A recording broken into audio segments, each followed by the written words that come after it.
तो ये 3 पोस्टुलेट्स थे नील बोहर ने जो प्रपोज किया था उसके। तो ये तो हमने इसमें पोस्टुलेट्स देखे कि क्या पोस्टुलेट्स थे, बट इसमें जो ज़्यादातर क्वेश्चन आते हैं वो इलेक्ट्रॉन के जो पैरामीटर्स आएंगे, इलेक्ट्रॉन का रेडियस कितना होगा, स्पीड क्या होगा, टाइम पीरियड क्या होगा, फ्रीक्वेंसी क्या होगा, एंगुलर फ्रीक्वेंसी क्या होगा, करंट कितना प्रोड्यूस करेगा, मैग्नेटिक मोमेंट्स क्या होंगे, एनर्जीज क्या होंगे। तो ज़्यादातर क्वेश्चन इस टॉपिक में उस पैरामीटर्स पे आते हैं बोहर्स मॉडल के। और अगर हम पूरे चैप्टर की एनालिसिस करें एटम्स की, तो 70 to 80% प्रोबेबिलिटी जो है वो बोहर्स मॉडल की अकॉर्डिंग जो इलेक्ट्रॉन के पैरामीटर्स हैं उसी की होती है। तो आइए उसके बारे में डिस्कस करेंगे।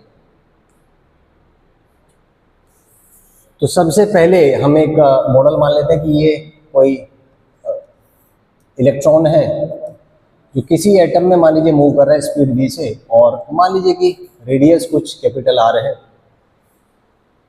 तो यहाँ से जो रेडियस है, पहली बात तो mvr जो है ये nh/2π हो जाएगा, और दूसरा मूवमेंट के लिए जो सेंट्रीफ्यूगल फोर्स रिक्वायर्ड है mv²/r, वो इनके बीच का जो इलेक्ट्रिकल फोर्स है वो प्रोवाइड करेगा।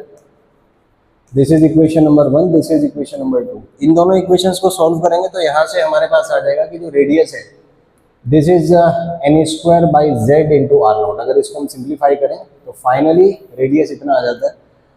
यहाँ से हम एनालिसिस देख सकते हैं कि पहली बात तो रेडियस n² के प्रोपोर्शनल होगा।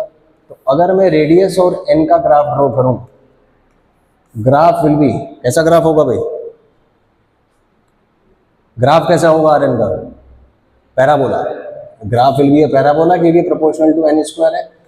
इसके बाद अगर हम यहीं पे r और n² का ग्राफ ड्रॉ करें, वो कैसा होगा, स्ट्रेट लाइन। दो एनालिसिस हम यहाँ से देख सकते हैं।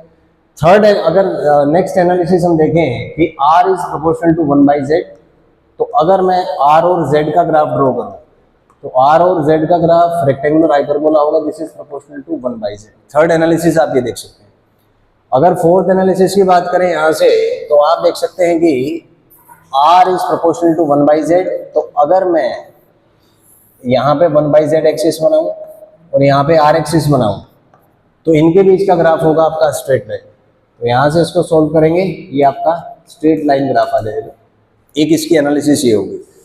फाइनली हम देख सकते हैं कि r का जो वैल्यू है that is n²/z into r0, और r0 जो है यहाँ पे ये होता है आपका 0.529 एंगस्ट्रॉम या 0.529 इंटू 10⁻⁻⁻10 मीटर। यहाँ से आप एनालिसिस कर सकते हैं। एग्जाम्पल ले लेते हैं।